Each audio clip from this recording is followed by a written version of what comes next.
বাংলাদেশের একজন নামকরা ভাইরাল কন্টেন্ট ক্রিয়েটর তৌহিদ আফ্রিদি গতকালকে আমরা জেনেছি তাকে বরিশাল থেকে বিশেষ অভিযানের মাধ্যমে তাকে গ্রেপ্তার করা হয়েছে। তৌহিদ আফ্রিদিকে গ্রেপ্তার করা হলো, তখন একটা বিষয় মানবিক দৃষ্টিকোণ থেকে কিন্তু অনেকেরই খারাপ লেগেছে বা আমাদেরও লাগতে পারে, কিন্তু এইখানে শিক্ষা আছে, কিছু আলোচনা সমালোচনা রয়েছে। যখন তৌহিদ আফ্রিদিকে বরিশাল থেকে গ্রেপ্তার করা হলো, তার বোন বা তার পরিবারের আমি দেখলাম যে তারা বড় আত্মনাদ করছিল, বড়ই টেনশন ফিল করছিল যে তাদের ভাইকে, তাদের নিজেদের সন্তানকে ধরে নিয়ে যাচ্ছে।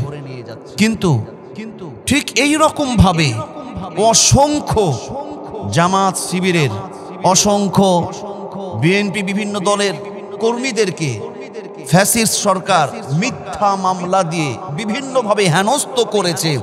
রাতে দিনে তারা নির্যাতন করেছে, নিজ বাড়িতে পরিবারের কাছে থাকতে দেয় নাই। একটু চিন্তা করুন তো, তখনও কি তাদের, তাহলে কি পরিবারে তাদের কষ্ট হয় নাই? কষ্ট হয়েছে। কিন্তু একটা কথা মনে রাখতে হবে, আজকে এই তৌহিদ আফ্রিদিকে নিয়ে আমার এই ভিডিও করার কারণ হলো সারা পৃথিবীতে তার ফ্যান ফলোয়ার রয়েছে, তাকে অনেকেই ফলো করে। এই তৌহিদ আফ্রিদিকে কেন অ্যারেস্ট করা হলো? জুলাই বিপ্লব আন্দোলনের সময় যখন গোটা দেশের মানুষগুলো দেশের কল্যাণের জন্য, মানুষের মুক্তির জন্য যখন জুলাই বিপ্লবের যখন আন্দোলনে ঝাঁপিয়ে পড়ছিল, তখন আমরা অসংখ্য ভিডিও দেখেছি। এই তৌহিদ আফ্রিদি কখনো ডিবি প্রধান হারুনের সাথে, হারুন নাকি ওর চাচা হয়, হারুনের সাথে বিভিন্নভাবে এই তৌহিদ আফ্রিদি জুলাই বিপ্লবকে বিনষ্ট করার জন্য, জুলাই বিপ্লব আন্দোলনকে দুর্বল করে দেওয়ার জন্য সে নিজে ভূমিকা পালন করেছে।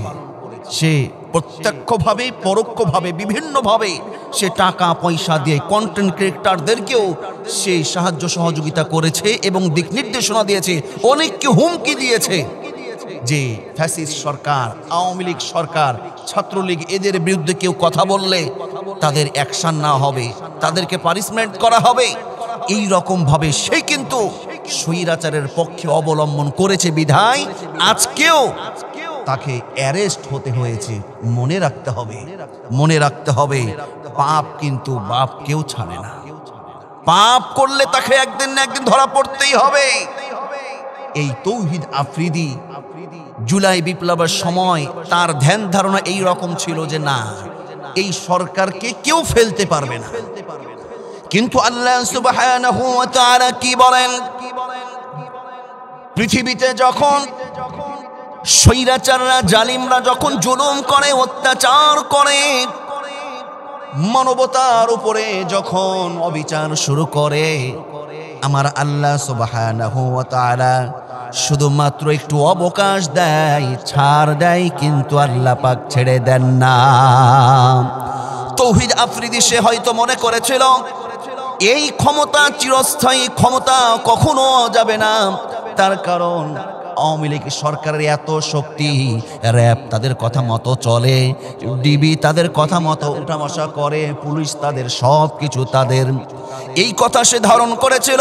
কিন্তু আল্লাহ সুবহানাহু ওয়া তাআলা সূরাতুল ইব্রাহিমের ৪২ নম্বর আয়াতে চমৎকার ভাবে আল্লাহ বলছেন, ওয়ালা তাহসাবান্নাল্লাহা গাফিলান আম্মা ইয়া'মালুল যালিমুন ইন্নামা ইউআখিরুহুম লিয়াউমিন তাশখাসু ফীহিল আল্লাহ সুবহানাহু ওয়া তাআলা বলেন, তুমি কখনোই মনে করো না যে আল্লাহ জালিমদের কার্যকারিতা সম্পর্কে তিনি অজ্ঞ বা তিনি জ্ঞান রাখেন না, তা নয়। তিনি তো কেবল তাদেরকে একটু বিলম্ব করেন, একটু ছাড় দেন, সুযোগ দেন। আমার আল্লাহ একটু ছাড় দিল, কিন্তু তাদেরকে ছেড়ে দেয় না। আল্লাহ সুবহানাহু ওয়া তাআলা পাকড়াও করবেই করবে। কিন্তু আজকে যারা আজকে যারা মনে করছে যে আমরা যখন ক্ষমতায় আসব, আমরা যারা যখন ক্ষমতায় থাকব, আমরাও যা ইচ্ছা তাই করব, তাদেরকে আমি তৌহিদ আফ্রিদি থেকে শিক্ষা গ্রহণ করার জন্য আমি তাদেরকে উদারত আহ্বান করছি। এই তৌহিদ আফ্রিদি তার যশ খ্যাতি, টাকা পয়সা, ক্ষমতা, দাপট সাপট, হুঙ্কার কোনো কিছুর কম ছিল না। রাজশাহীর একজন বক্তা আবরারুল হক আসিফ, এও কিন্তু ভাইরাল বক্তা, আপনারা চিনেন, যুবকদের আইডল যাকে বলা হয়। এই আবরারুল হক আসিফ একবার আমি দেখেছিলাম তৌহিদ আফ্রিদিকে কি একটা বিষয় মন্তব্য করেছিল। এই আবরারুল হক আসিফ, সেটা ভয়ে হোক বা কিসে হোক বা কোনো কারণে হোক, এই আবরারুল হক আসিফও কিন্তু সেই তৎক্ষণাৎ সে কিন্তু আবার লাইভে এসে ভিডিও বানিয়ে আবার তৌহিদ আফ্রিদির কাছে সে কিন্তু বিষয়টা ক্লিয়ার করেছে, একটু নত হয়েছে। তার কারণ তৌহিদ আফ্রিদি তখন ক্ষমতা ছিল, ওই যে হারুন আঙ্কেলকে ফোন দিলেই সে অনেক কিছু করতে পারে, তার একটা ক্ষমতা ছিল। কিন্তু সে ভুলে গেছিল ক্ষমতা কখনো চিরস্থায়ী নয়। ক্ষমতা কখনো চিরস্থায়ী নয়। ওয়াউমলি লাহুম ইন্না কাইদি মাতিন, আমি তাদেরকে অবকাশ দিই, নিশ্চয় আমার কৌশল সুদৃঢ় বা বড়। আমার আল্লাহ রাব্বুল আলামিন সকল কৌশলের কৌশলকারী। ওমাকারু ওমাকারাল্লাহ ওয়াল্লাহু খায়রুল মাকিরিন। এইখান থেকে শিক্ষা গ্রহণ করতে হবে। আজকে তৌহিদ আফ্রিদি দেখেন, সে যেন অসহায়, তার বাবা অ্যারেস্ট হয়েছে, বাবা অ্যারেস্ট হওয়ার পরে এই তৌহিদ আফ্রিদি দেখলাম কান্নায় ভেঙে পড়েছে যে আমার কেউ নাই, আমি একা হয়ে গেছি। কেন আপনি একটু পিছনে চিন্তা করেন তো, গত বছরও তো অসংখ্য পরিবারকে, অসংখ্য পিতাকে সন্তান থেকে পিতাহারা করা হয়েছে, অসংখ্য সন্তানদেরকে রিমান্ডে নেওয়া হয়েছে, অন্যায়ভাবে জুলুম করা হয়েছে।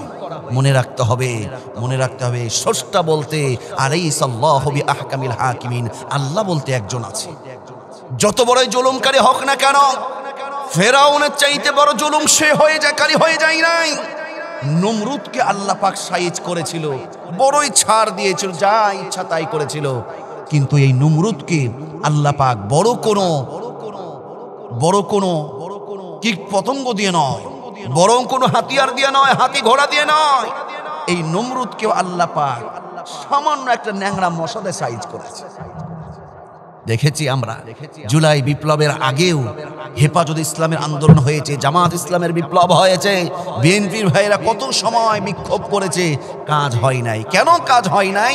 আমার আল্লাহ সুবহানাহু ওয়া তাআলা বলেন যে তোমাদের কাছে এই ক্ষমতাটা, স্বৈরাচারের ক্ষমতা অনেক বড় মনে হচ্ছে, কিন্তু আসলে আমার কাছে এটা খুবই সংকীর্ণ, খুবই ছোট। আল্লাহ সুবহানাহু ওয়া তাআলা সেটাই দেখিয়েছেন গণ অভ্যুত্থানের বৈষম্য বিরোধী ছাত্র আন্দোলন থেকে সূত্রপাত ঘটে। যখন ছাত্ররা, আমাদের ছেলে মেয়েগুলো যখন ময়দানে নামলো, বড় বড় দলগুলো যখন ব্যর্থ হয়েছে, ছাত্রদের আন্দোলনে এই স্বৈরাচার ফ্যাসিস্ট বাংলাদেশ ছাড়তে বাধ্য হয়েছে।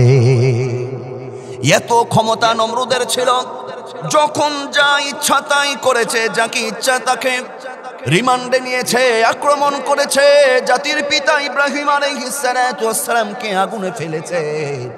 আমার আল্লাহ তাকে একটু অবকাশ দিয়েছি, ও উমলি লাহুম ইন্না কাইদি মাতিন, একটু অবকাশ দিয়েছে, কিন্তু ছাড় দেয় নাই।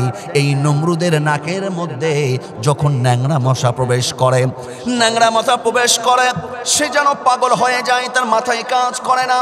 তার খুদেম গুলো তার মাথায় বাড়ি মারে, কোনোভাবেই সেই মাথার যন্ত্রণা থেকে পরিত্রাণ পায় না।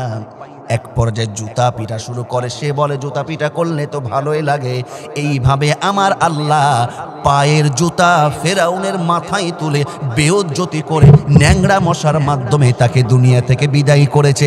এটাই হলো আমার আল্লাহর ক্ষমতা। সুবহানাল্লাহ। এই জন্য মনে রাখতে হবে, ক্ষমতা চিরস্থায়ী নয়। দেশের জন্য, মানবতার জন্য, মানুষের জন্য, ইসলামের জন্য প্রত্যেককে কাজ করতে হবে।